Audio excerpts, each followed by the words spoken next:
எங்கேருந்து நம்ம ஆரம்பிச்சோன்னு கொஞ்சம் ஐடியா இருக்குதா?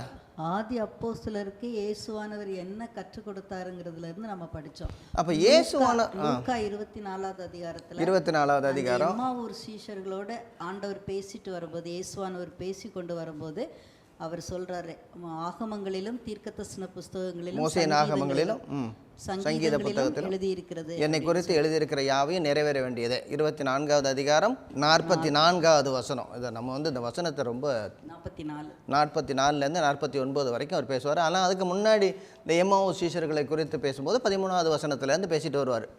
அப்போ அவர் 2 இடத்துல ஒரு 2 வார்த்தை வருது. அவர்களை விலக்கி காட்டின போது அப்படின்னு வருது.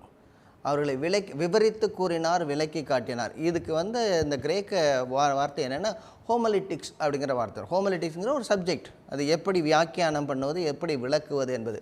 இப்போ இயேசுவானவர் அதை விளக்கி காட்டுகிறார். என்னுடைய நிமித்தமாக இதெல்லாம் நடந்திருக்கு அப்படிங்கிறார். அதுதான் தனக்கு நம்ம சொல்லி. ஆமாம், தனக்கு. அதாவது 3 இதையும் சேர்த்தா, அதாவது தோரா, நவியம், கதவியம், இதெல்லாம் 3 முதல் லெட்டரையும் சேர்த்தா தனக்கு அப்படின்னு சொல்லி இப்படி தான் இப்பொழுதல்ல அந்த எபிரேயர்களுடைய வேதாகமும் ஒழுங்குபடுத்தப்பட்டிருக்கிறது.